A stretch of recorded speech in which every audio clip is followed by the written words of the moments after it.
Alrighty, testing, audio quality. Hello.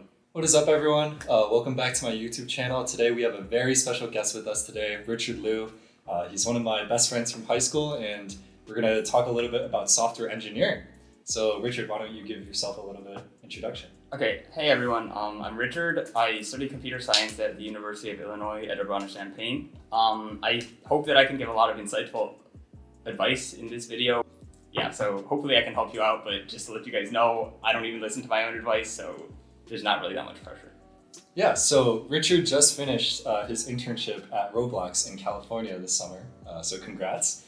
So tell us a little bit about how the interview process looked like. Yeah, sure. So the Roblox interview and recruitment process was pretty similar to most companies, I think. Most companies, at least for internships, follow the structure of first you receive a coding test online.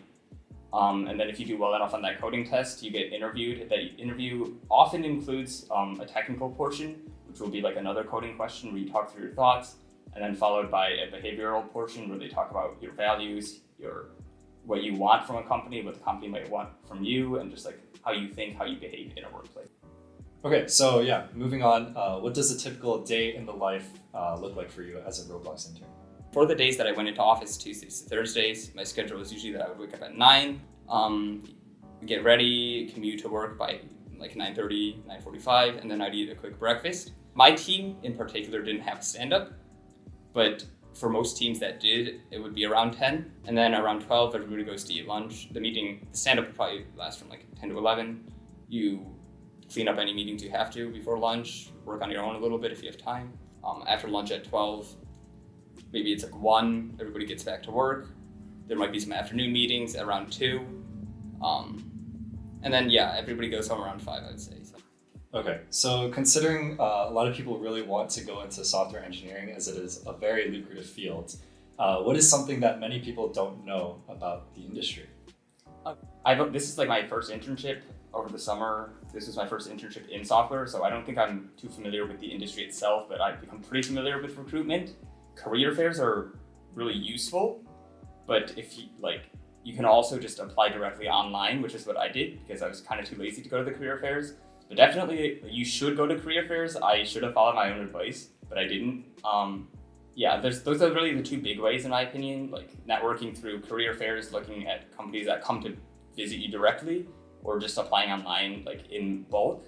And then I think especially if you're applying online, something that's really important to know is like there's nothing wrong with just applying to like hundreds of companies. This is very personal and situational, I guess, but at least in my experience, like people apply to a lot of companies and only get a few offers, so you shouldn't feel bad about just spamming those out and like feeling bad about getting rejected.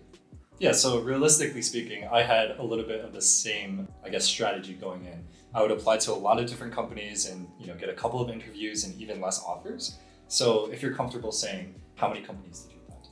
Sure. So my strategy was pretty arrogant, I would say, where I would just apply to the companies like from best to worst. There's some really useful websites. There's a website called levels.fyi for internships. That gives you a list of all the best internships ranked purely by just how much they pay. Obviously pay isn't the most important or the only important factor, but if you just want to see like these elite internships, that's the site to go to. In total, I think I applied to around 120 companies. I got one offer. I think a lot of different people might have different statistics on that. Some people might apply to much less and get more offers, but they might do it through career fairs, or they may have stronger resumes than I did. So it's really a very personalized experience. So what was the most important thing you learned during your internship? I think I just learned like that experience is really important. Like there's so much to learn just from the people around you in these internships. So if you do get one, just make sure that don't be scared to ask questions. That's at least what our company told us at the beginning. Like we want you to ask questions. We want you to learn. Like you shouldn't feel bad about it because of course you're new. These people have experience. Like use your resources around you. Like everybody's willing to help. Mm-hmm. And sort of speaking upon that idea too, if you could go back and change anything within your internship, how you recruited, or even I guess things you did in college, would you change anything? Yeah, so I thought a lot about this question in general, and I think my personal life philosophy is to just not really regret what I've done in the past. because those are the decisions I made back then, and if that's what I chose to do back then, like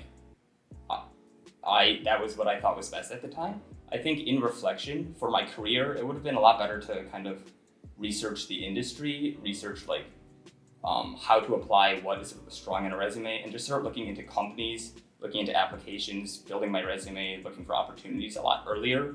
I started pretty late because I was like pretty lazy, but so I think from an objective perspective on trying to strengthen your career, you should definitely start researching those things early.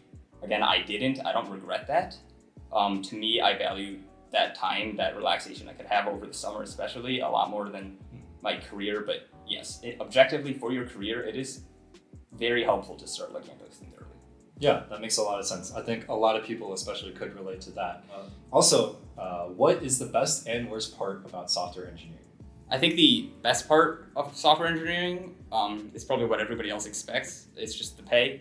For me, it's more just about like stability and lack of stress, because in this industry, going down this path that I am, I just don't really have to worry about the direction my life is taking as a whole. Like I know in the grand scheme of things, like I am going to be like financially stable. So yeah, like really just having that overall stress out of my life it's really nice. As for the least favorite part of software engineering for me, I would say this is really personal, like subjective. But for me, it is the classes and just like how stressful and hard a lot of these classes are, and the imposter syndrome that comes with it. The industry and these classes are often filled with really smart people who can just like make you question whether or not you're fit to be there. But genuinely, I think that after people get past that, the industry itself, it's not as rosy as some people might hear it is, but it's definitely, you won't feel out of place, and the people at most companies are pretty relaxed and chill. Of course, there's like nightmare managers as in any company, but yeah, just in general, I don't think the imposter syndrome really lasts. Yeah, so I think a lot of the points that you made with your previous questions made a lot of sense. I think there's one question a lot of people are dying to ask. Does GPA matter for computer science? Oh, right. So I think the way GPA plays a role, in my opinion, goes back to kind of what I was talking about between career fairs as opposed to applying online. From what I understand, career fairs, it's a lot easier to get into these companies that come to your school. The fact that you're there to see them in person kind of demonstrates to them that you're genuinely interested and putting in a lot of effort.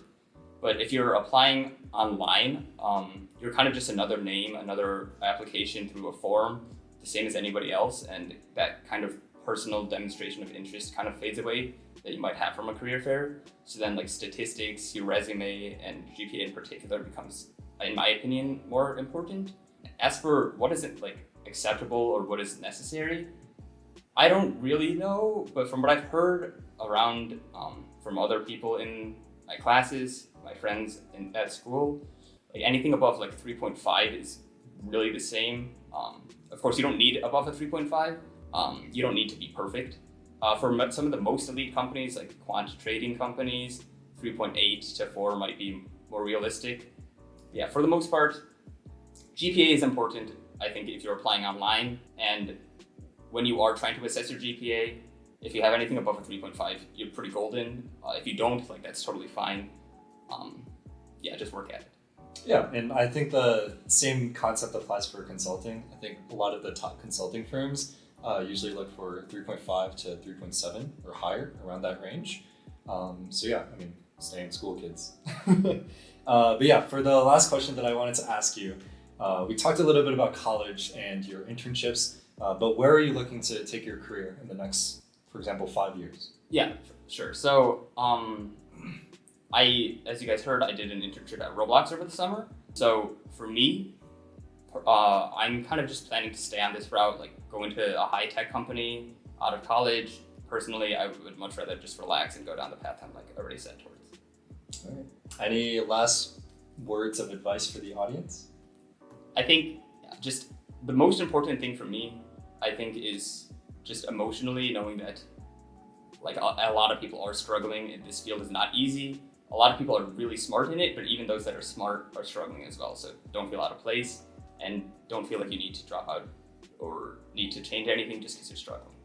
Well said. Yeah, I think a lot of people can relate with that advice, considering the majority of us go through imposter syndrome. So yeah, well spoken.